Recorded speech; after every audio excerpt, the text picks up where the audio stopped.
I do apologize because this album review was supposed to be out yesterday, but yesterday I was feeling a little bit under the weather, so I decided to just prioritize taking care of myself then and work on the review today. I wrote all my notes down yesterday and I re-listened to the album again today, and I gotta tell you, it is hard to talk about atmospheric rock music, I guess you could say. You call this shoegaze.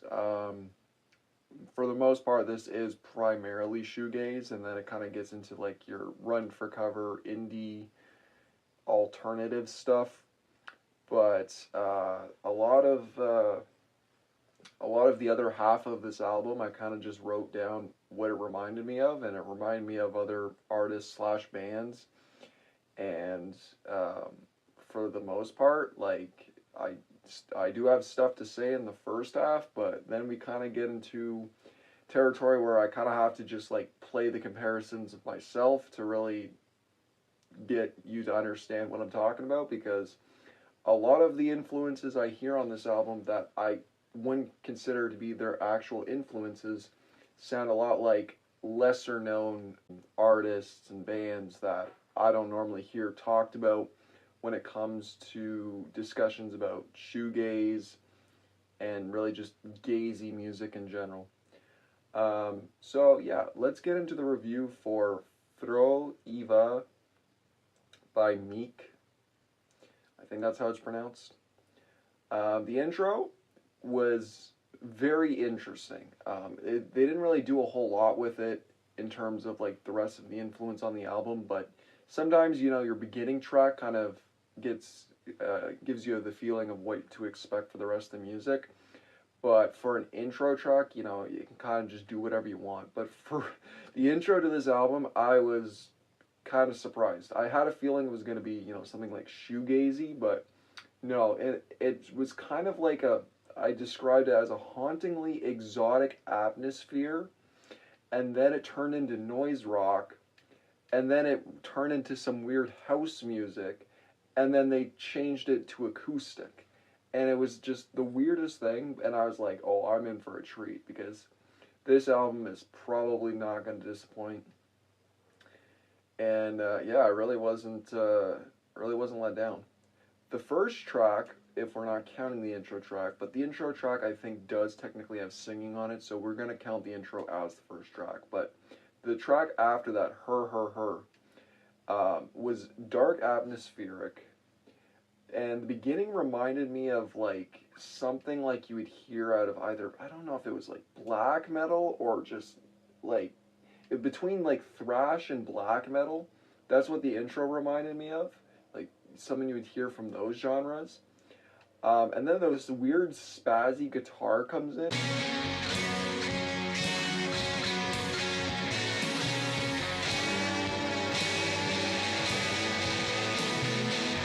And that, I feel like that was kind of the best part.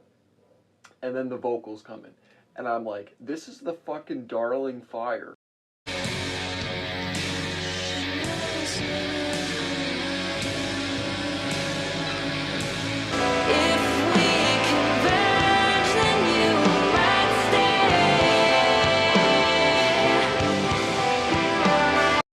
And the Darling Fire is one of my all-time favorite like pieces of music that I've ever heard. As far as I've only listened, I think they only have one album, but yeah, I love the Darling Fire.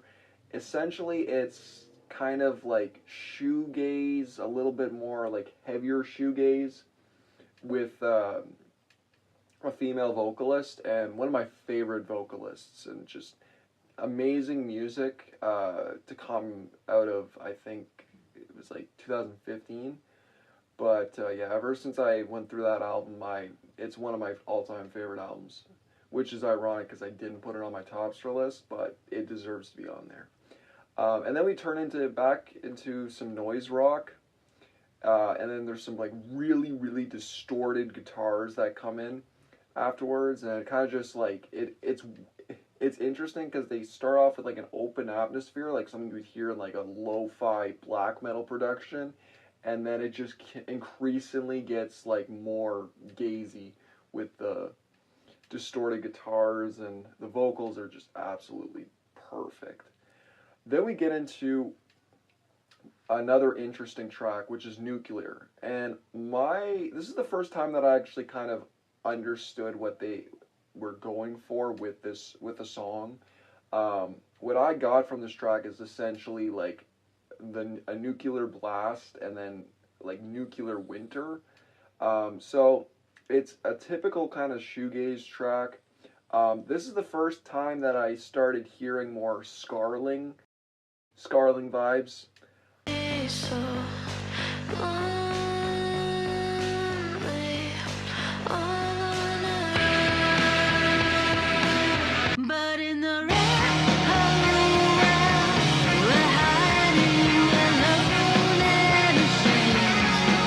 So there's a sample that comes in that basically sounds like the nuclear, the warning that a nuclear bomb is going to go off, and then it just turns into a completely different song.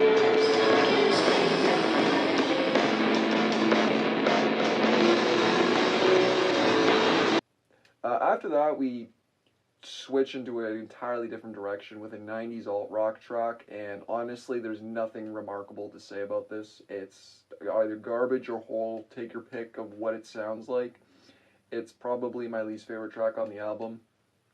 Then switching it back to more shoegaze goodness, with more Scarling vibes, Kissing Maggots. Again, I can't really say much outside of it, just reminds me of Scarling.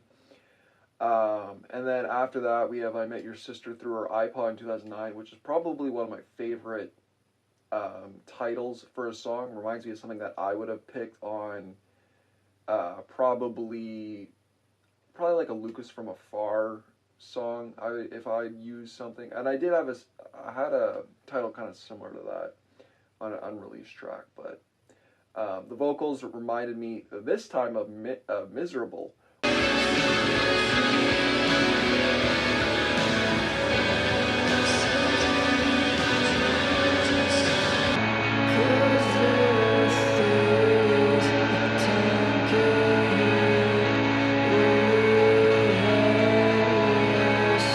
Which is another fantastic project that I think it's technically an artist. Yeah, it was an artist that released 2 albums, and then she went on to form a metal band, which makes a lot of sense. But again, one of my favorite shoegaze acts of, I think, like the 2010s. There's some sample drums added at one point. After that is His Perspective. And this is when I started getting more like Run for Cover Record vibes, which I absolutely love. Run for Cover Records is my favorite record label for many reasons. There's a beautiful violin sample at one point, and some more drum samples. But then moving into His Perspective, whenever the drum sample comes in, there's a weird screaming moment, and then like it just constantly plays like a tape deck, like switching tapes, I think, sound. And it transforms the whole perspective into something that is completely unique and something that I've never heard before. Switching into the interlude, which is probably one of my favorite tracks. It sounds like a vintage horror movie, something specifically like a B-movie, horror movie, maybe from like the 1990s. And it honestly ends up it gave me chills, the way it progressed. After that is Forest, a really unique, haunting sound with a bunch of different influences that I can think of multiple different bands that I hear within the Forest, but it kind of just sounds like everything at once. So it sounds like something completely unique compared to just like one specific sound, which I ended up hearing more on the later tracks.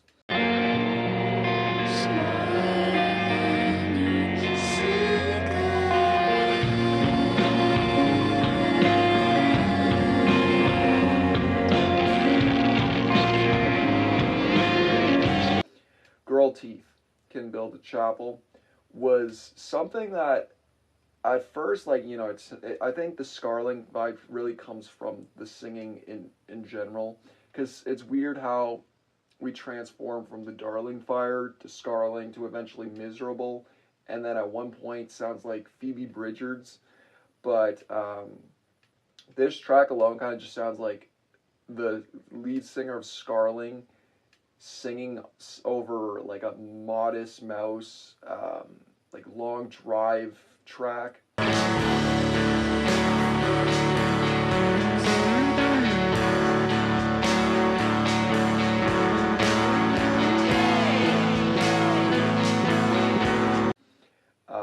And honestly, it was very interesting. Eventually, we have that influence brought back at actually quite soon. But yeah, if you ever wanted to hear, this is where I kind of draw the comparison to something from like Run for Cover Records specifically, because you can totally start hearing more of the like 90s influence within this album, but it does not take away from the uniqueness of it. After that is Mist. I love the opening to this track. It was so good. And this is what the part where there's a weird like I don't know if it's like humming or there's another specific tone to it, but that's the part where it really starts sounding like Phoebe Bridgers.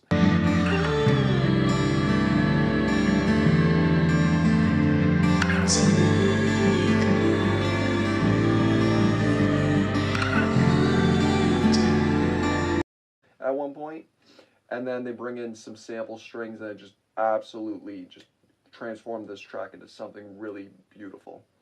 After that is Mother's Daughter, and this is where I started getting more of Phoebe Bridgers mixed with like a miserable instrumental.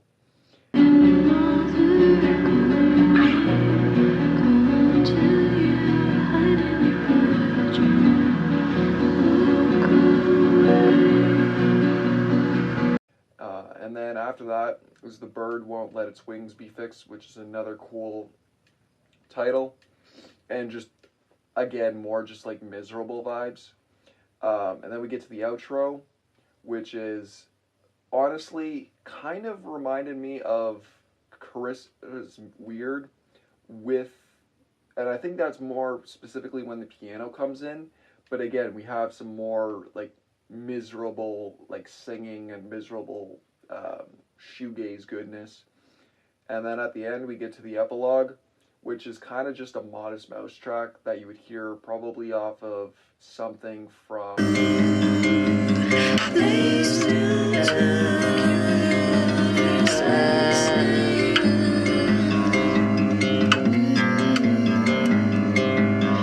I want to say maybe The Moon in Antarctica.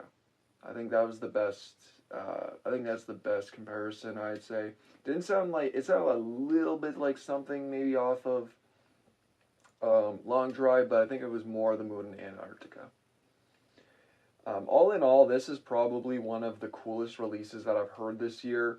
It's definitely one of the most interesting shoegaze, quote unquote, releases that I've heard this year. It's completely unique with a lot of inspiration from vintage 90s stuff that while it is still popular, no one did it as well as Miek in this case. A lot of these tracks are like go beyond what you would expect from the shoegaze genre, and the interludes, the outros, and the intros are completely like will shift your expectations. And honestly, I'm curious to see if that experimentation in those tracks become more prevalent in the next release from this person. Absolutely remarkable album. I would give this album probably a 9.